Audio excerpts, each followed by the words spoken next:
This partwork has been supplied to me free of charge from Fanhome.com. Please pop along to their website and see all of the other build-up partworks that they have to offer, as well as other collections of collectible things. I would like to thank Fanhome for providing me with the partwork so I can produce these videos for your enjoyment and educational needs. If you'd like to build one of your own, pop along to fanhome.com. They're available in many countries worldwide. If you do want to build one, leave a note in the comments to let me know how you're getting on, and let me know how I'm getting on as well. I'd like feedback of all types. So thank you once more to Fanhome for providing me with this kit. I hope you enjoy the build. Let's get on with it.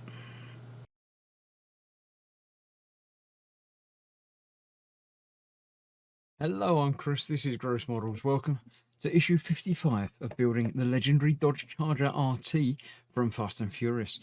In this issue, we're going to be starting on something new. So we're starting the dashboard. But even before we start on the book, there is a free gift this time. We receive another backpack. If you've been watching my Iron Man series, then you'll know that I've got one of those. This is a slightly different format of bag. It has a small pocket accessible from the side on the front there. It's not quite so large, just has the one main compartment apart from that with the double zipping. Obviously straps that you can adjust to your size, and basically that. The logo is printed on, not embroidered on this, but the Fast and Furious thing looks bright to be printed like that, doesn't it? So yes, free gift time in this delivery, which is always nice. But now, on with the magazine itself. The Fast and Furious shorts. There are two shorts that serve to connect some of the main stories. I don't recall ever having seen any of those. I'm not sure. Yeah, Los Banderos. And another one. Does it say what it is?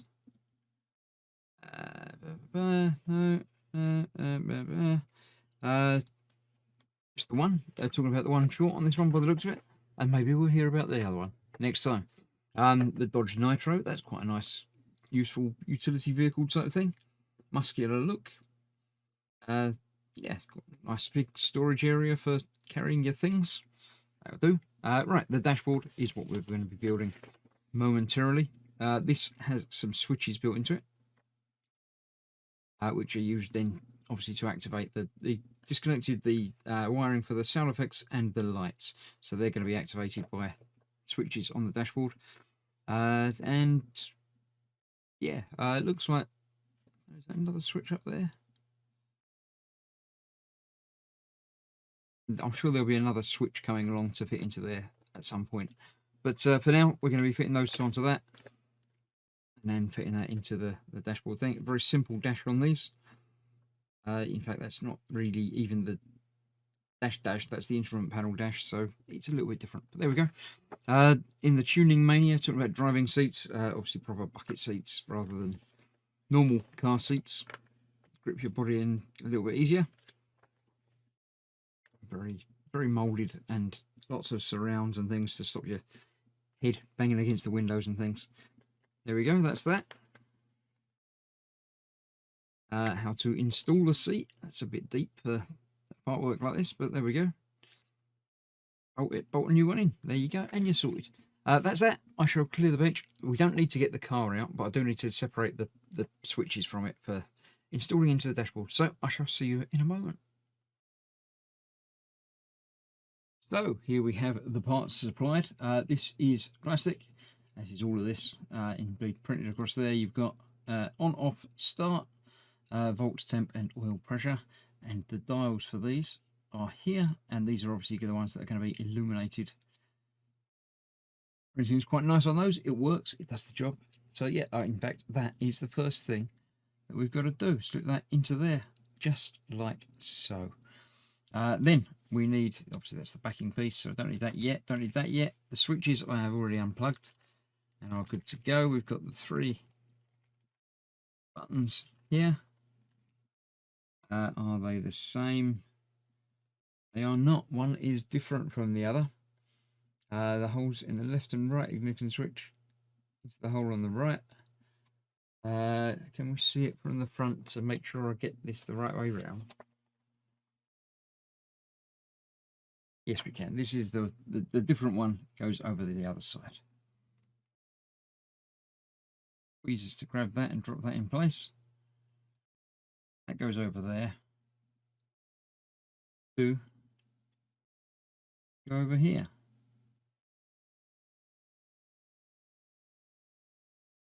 So that's those in place. Yeah, they're going to do the job. They look all right. So that's that in there. Let's get it the same way around as that.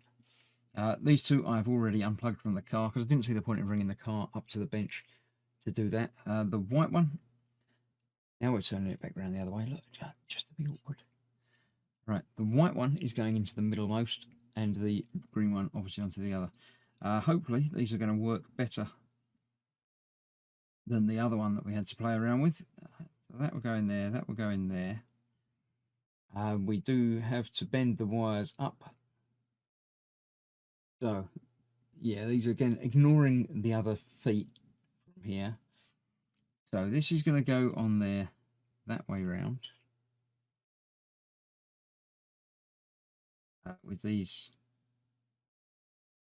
going over the top of that like that by the looks of it. Yeah. So we need to make sure these wires aren't going where they are at the moment. So I'm going to bend these ones that way and bend these ones the other way. So instead of having the big bits sticking up, we're going to have them bent down and flat. Wires bent down and flat, going the other way. Like that. I think that will work. Let's try that in place with one just to see. Looks like it might not. Though the wires will go up, these are going to get caught on the bottom bar there, aren't they?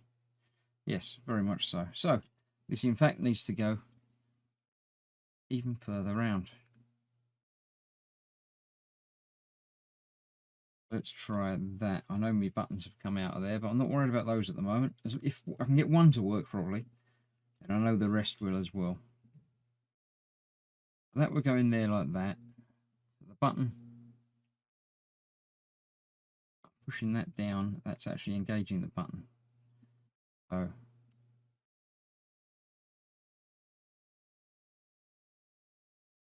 yeah, that's working as a button as long as I don't push this down too hard. So as long as I've got that right, that should be okay. Let's try it again.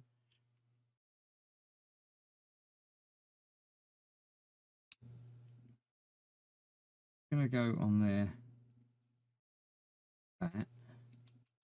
And that button is actually working like that. So that should be okay like that. So that's the trick. To get this in there, we need to bend the wires upwards, then those backwards, and then bend them even more backwards once it's in place over there.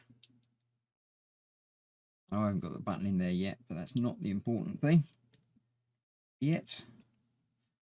Bend down around there. Right, that should work. I'll bend them around a little bit further. I'm sure that that will be sufficient. Get the buttons back where they should be. One over there. Right. Then let's see. So this is way around like that. Yeah, leaving that wide open for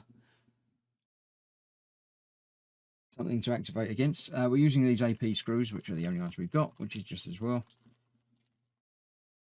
Need two of those at the moment. That there, that there. I'll get one of these AP screws in the middle.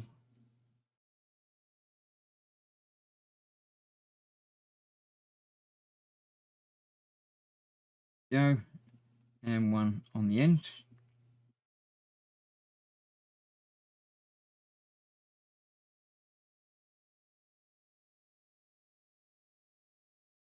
Now I've got them in there. We can make sure they're nice and secure.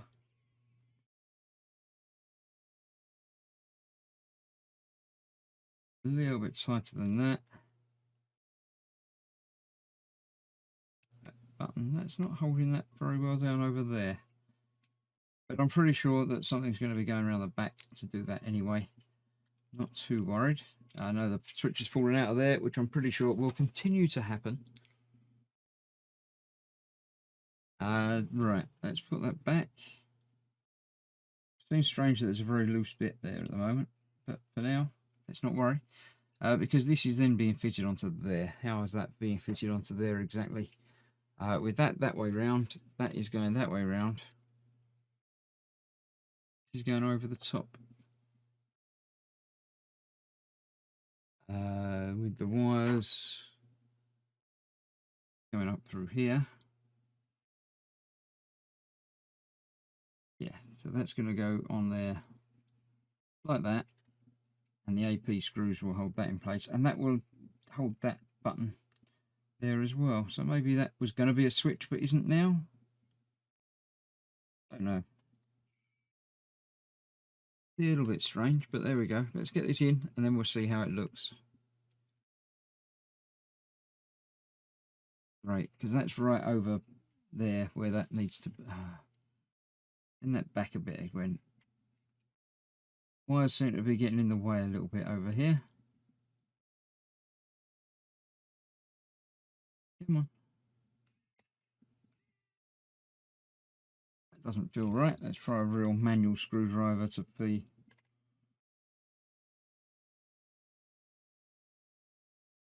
Got to be there.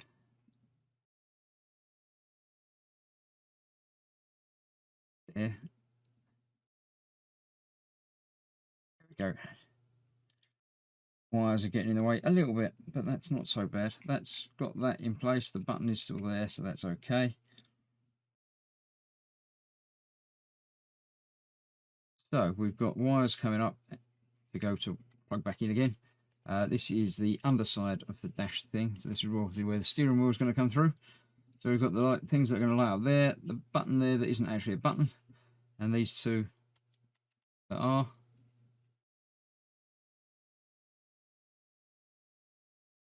One on the end less so because it's sort of pushing that away as I'm doing that. There's nothing to clip into.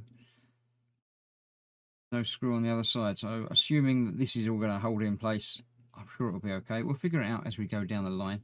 But for now, that is the end of this week's build. So yeah, it's coming along. It's something a little bit different to start building. And I like it when you start new things, but I'll be even happier when it all gets installed into the body of the car itself. Hopefully, next time we'll be adding some more to it. So I shall see you for that very shortly. Thank you for watching. Stay safe. Bye-bye for now.